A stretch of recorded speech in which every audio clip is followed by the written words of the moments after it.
An aircraft has four potential sources of electrical power. First, on the IDG, the integrated drive generator. Driven directly by each engine, it produces 115 volts AC at 400 Hz, regardless of engine speed. That constant frequency is critical. Most aircraft systems are designed to run at exactly 400 Hz. The IDG delivers it consistently, every flight. Second, the APU, the auxiliary power unit. A small jet engine in the tail that provides electrical power before the main engines start. Third, the ground power unit. External power connected at the gate. Fourth, the battery. Always there, always charged, the last line of defense. When everything else is gone, this is what remains. Aircraft electrical systems run on two types of power: AC, alternating current, and DC, direct current. The primary power on most commercial aircraft is 115 volts AC at 400 Hz. This powers the majority of aircraft systems: avionics, lighting, galleys, motors, and actuators. DC power, typically 28 volts, is used for essential systems, control circuits, and battery-powered equipment. AC is converted to DC through transformer rectifier units. The two systems work together, each powering what it is best suited for. Remove one, and certain systems stop. Remove both, and you are no longer managing a system, you are managing an emergency. At this point, it sounds straightforward. It isn't. So, how does power get from the generators to the systems that need it? Through buses. An electrical bus is simply a distribution point, a conductor that receives power from a source and distributes it to multiple circuits. Think of it as a junction box. The main AC bus powers the majority of normal systems. The essential bus powers systems that must remain operational even if the main bus fails. The emergency bus powers only the most critical systems, those needed to fly and land the aircraft safely. Each bus has its own protection.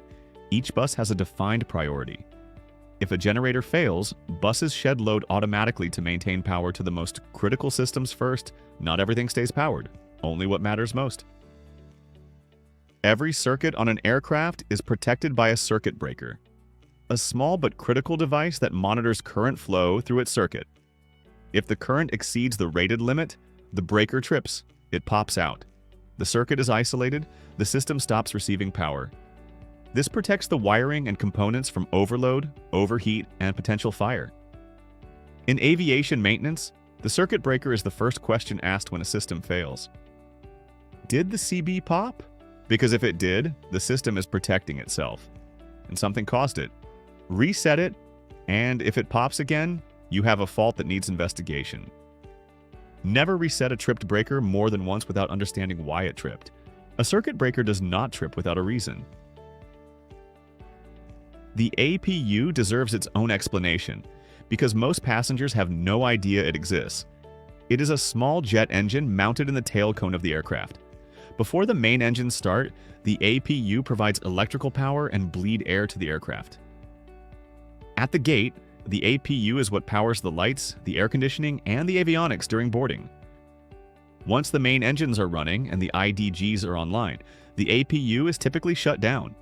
But in flight, it can be restarted as a backup power source if a generator fails.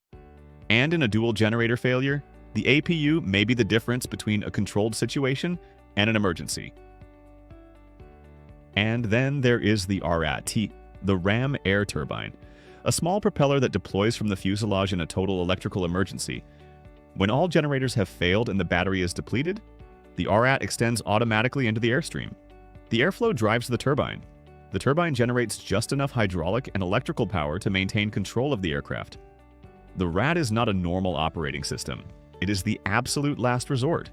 Most passengers will never know it exists. Most pilots will never need it.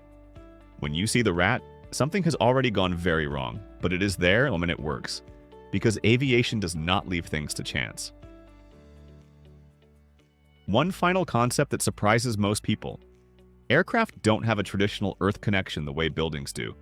Instead, the aircraft structure itself, the aluminum and composite airframe, acts as the return path for electrical current. This is called bonding. Every electrical component on the aircraft is bonded to the airframe. The current flows out through the positive conductor, does its work, and returns through the structure. Bonding also prevents the buildup of static electricity, which at altitude around fuel systems is not a theoretical risk. Without proper bonding, electricity finds its own path, and that path is rarely safe. As an AME, electrical systems are some of the most challenging to troubleshoot. You cannot see electricity, you cannot hear it fail, because electrical faults do not announce themselves. You find them with a multimeter, a wiring diagram, and a methodical approach.